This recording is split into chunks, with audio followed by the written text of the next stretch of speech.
नमस्कार साथियों, आप देख रहे हैं डीएनआर इंडिया, जहां मिलती है आज की ताजा खबर और हर बड़ी खबर पर। तो चलिए बढ़ते हैं आज की ब्रेकिंग न्यूज। और आप किस जगह देख रहे हैं हमें बताइए। बढ़ते आज की हेडलाइन। वीडियो अच्छा लगे तो लाइक करें, अपनी राय कमेंट में बताएं और डीएनआर इंडिया को सब्सक्राइब करना न भूलें। कांग्रेस के खिलाफ प्रदर्शन के बाद 2025 बिहार चुनावों में पार्टी के भीतर भारी उथल पुथल शुरू हो गई है। हालात संभालने के लिए पार्टी संगठन में प्रमुख बदलाव किए जा रहे हैं। कांग्रेस संगठन में बड़े बदलावों के तहत सेवा दल, बीपीसीसी, किसान कांग्रेस, यूथ कांग्रेस और जिला इकाइयों के कई पूर्व पदाधिकारियों जैसे आदित्य पासवान, शकील उर रहमान, राजकुमार शर्मा सहित अन्य नेताओं को बाहर किया। पंजाब पुलिस के रिश्वतखोरी आरोपित डीआईजी हरचरण सिंह भुल्लर ने पंजाब हरियाणा हाईकोर्ट में याचिका दायर कर सीबीआई की कार्रवाई को अवैध बताया। भुल्लर का कहना है कि जांच 100% सही है, बिना पंजाब सरकार की अनुमति और अधिकार क्षेत्र के बाहर की गई है। जगदीश्वर मिश्र पार्क में दिव्य गीता प्रेरणा उत्सव में सीएम योगी ने कहा कि लोभ, लालच और छल से देश की आत्मा पर हमले हो रहे हैं। ऐसे समय में गीता मानवता, धर्म और कर्तव्य की नई चेतना देती है। प्रधानमंत्री मोदी के आगमन पर भव्य रूप से सज रही है। एलईडी लाइटों,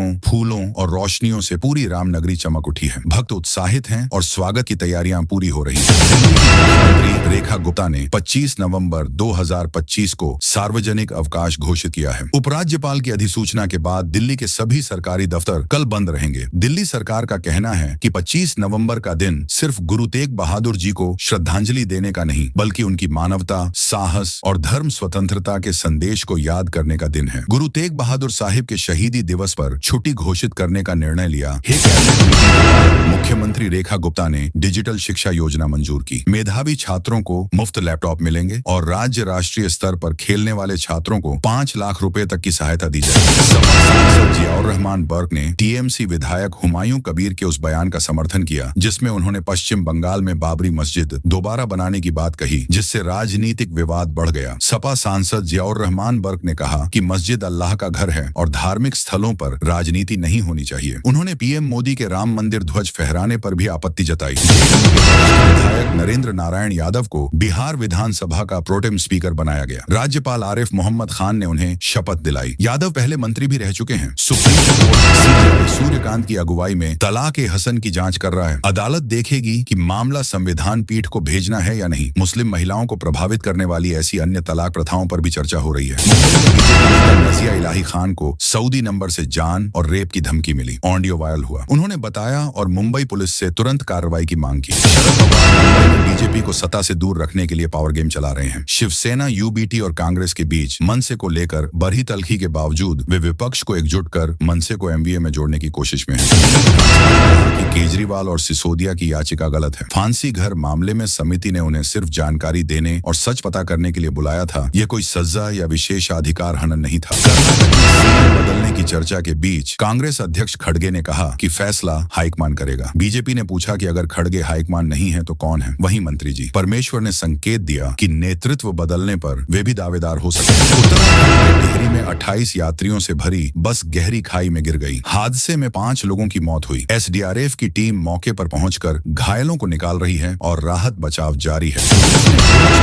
2 साल की सबसे बड़ी छूट दी है, जिससे भारतीय रिफाइनर्स की रूसी तेल खरीद में फिर रुचि बढ़ी है। पश्चिमी प्रतिबंधों से घटी खरीद अब रिकॉर्ड डिस्काउंट के कारण दोबारा तेज हो सकती है। लाल किले के पास 14 दिन बाद गृह मंत्री अमित शाह लाल किला पहुंचे। उन्होंने समागम की तैयारियों का जायजा लिया, विभिन्न राज्यों से आई संगत का स्वागत किया और गुरु ग्रंथ साहिब के आगे मथा टेक कर आशीर्वाद लिया। किशोरीलाल शर्मा की सांसद योग्यता चुनौती देने वाली याचिका दायर हुई है। कांग्रेस सांसद शर्मा ने अमेठी में बीजेपी नेता और पूर्व मंत्री स्मृति ईरानी को हराया था। ये सीट चुनाव के दौरान लगातार चर्चा में रही। पंजाब सरकार ने श्री आनंदपुर साहिब को राज्य का 24वां जिला बनाने का प्रस्ताव रखा है, लेकिन अभी अंतिम फैसला नहीं हुआ है। ऐतिहासिक महत्व के कारण इसे जिला बनाने की मांग जारी है और प्रक्रिया पर विचार चल रहा है। सरकार ने महालक्ष्मी योजना के जरिए महिलाओं को मुफ्त बस यात्रा दी थी। अब महिलाओं के स्वयं सहायता समूहों को बड़ी राहत देते हुए ब्याज मुक्त ऋण जारी किए गए हैं, जिससे उनका आर्थिक बोझ कम होगा। बिहार चुनाव नतीजों के बाद यूपी भाजपा में संगठनात्मक बदलाव तय माने जा रहे हैं। महीने के अंत तक नए प्रदेश अध्यक्ष को लेकर फैसला संभव है। दिसंबर में योगी मंत्रिमंडल में फेरबदल होने की तैयारी है, जिसमें विभाग और कुछ चेहरे बदले जा सकते हैं। चौधरी ने सोनपुर में विकास को प्राथमिकता देने की घोषणा की, जिससे लोगों में उत्साह है। सरकार ने नए नियम लागू की है। उन्होंने पर्यटन, व्यापार, रोजगार और शहरीकरण को बढ़ावा देने की बात कही तथा सुशासन मॉडल को आगे बढ़ाने का संकल्प दोहराया। नई वोटर लिस्ट में उन लोगों के नाम हटाए जाएंगे जो मर चुके हैं, दूसरी जगह चले गए हैं, लंबे समय से नहीं दिख रहे हैं या जिनके नाम 2 बार दर्ज हैं। डिजिटाइजेशन के बाद ऐसे नाम लाखों में मिल सकते हैं।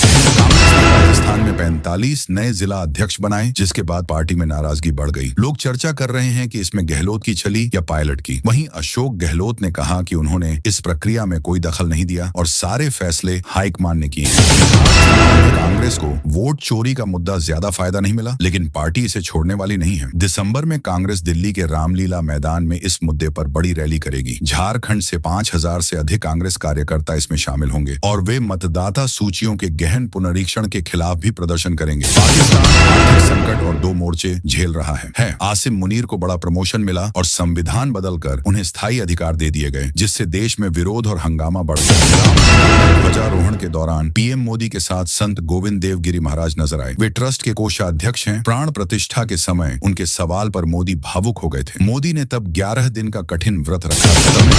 से पहले डीएम के नेता के बयान ने विवाद बढ़ा दिया। उन्होंने कहा कि राज्य का विकास तभी होगा जब पीएम मोदी का खात्मा हो। बीजेपी ने इसे पीएम की हत्या की धमकी बताया और मालवीय ने स्टालिन पर हमला बोला। वीडियो अच्छा लगे तो लाइक करें, अपनी राय कमेंट में बताएं और DNR इंडिया को सब्सक्राइब करें।